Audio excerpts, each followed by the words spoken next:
All right, for an hour and a half, I've been arguing against intervention in Syria. I am saying it is a false flag event. I am saying we have no idea who gassed who. I am saying there is no national interest in bombing Assad's forces. I am saying that the rebels consist of Al-Qaeda. I am saying that Christians will be slaughtered and churches will be burned if we take Assad out. That is what I am saying. Isn't it interesting that the Iraq war was blamed bitterly on neocons by so-called liberals when Bush was in power, and today it is the neo-libs who are trying to force us into bombing Syria? Well, for another opinion on this, we go to Aaron Kline, who is a Jerusalem correspondent. He has a new book out called Impeachable Offenses. But more than that, Aaron lives in Jerusalem, and he has contacts, let us say, deeply on the other side. Aaron Kline, welcome to the Savage Nation. Aaron, on the Syria issue, which side are you on? Aaron. Yeah, I'm here. Can you hear me? Yeah, okay, so which side are you on the Syria issue? The side that I'm on is the side of truth, Michael. Let me tell you that on Monday, this was right before I left the Middle East to come to New York to launch the book Impeachable Offenses, I received information. So this was 2 days before the chemical attack that everybody is blaming on Bashar Assad of Syria. I received information from Middle Eastern security officials, I put it out, that Turkey has been behind the scenes trying to agitate the United States, the international community, into a military confrontation. Why? Okay, hold it. Now let's slow down. Is Turkey a Sunni or a Shia-dominated Muslim nation?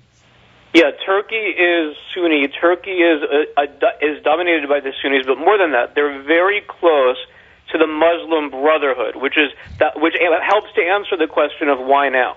Turkey just lost Egypt. The Egyptian military is now waging a war against the Muslim Brotherhood, which is pretty much the de facto enemy of Western civilization, so I can't believe that isn't being supported by the United States.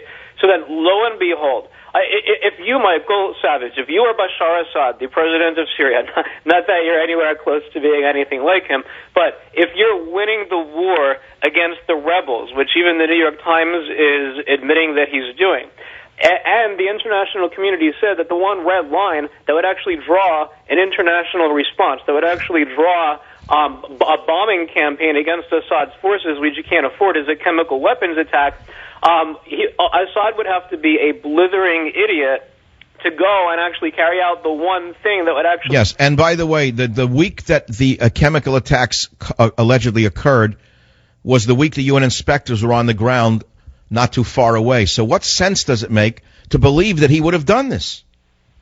That's the big question here. Who did this? I don't know who did it. Nobody knows who did it, but Bashar Assad, the Russians... Well, let's put this aside. Aaron, is there anything in the U.S. national interest in the Syria situation? Where is the U.S. interest here? Because if not, then and specifically, if this is not a war that the United States... No, Aaron, I don't think you could hear me. Aaron Kline, listen. Is there any U.S. interest in Syria whatsoever? The interests actually are, interestingly, it's more oil. It's oil pipelines that Iran is trying to build versus an oil pipeline that Turkey is trying to build. But are there national security interests? Whoa. I remember when Clinton bombed Serbia to steal Kosovo from the Serbs. I wrote an article for WorldNet Daily or Newsmax. I don't know which one at the time. The oily tracks run through Kosovo. It was for Newsmax. And it was to build a pipeline out of the Caspian Sea. Are you telling me we have another oil situation here, and that's what this is all about? And that's what's agitating Kerry and McCain and Elliot Engel? Well, listen, we have to explain why it is that first in Benghazi, the United States was aiding, let's make no bones about it, they were giving weapons to jihadists affiliated with Al-Qaeda. That's who the rebels are. Why in the world is the United States supporting jihadist-led rebels? There is oil interest, absolutely. It's actually a massive gas and oil interest. By the way, not just in, not only in Syria, also in Libya, which is home to the largest underground reserve of natural gas in the world, Libya. Wow. So now Aaron, I know you came on the show to talk about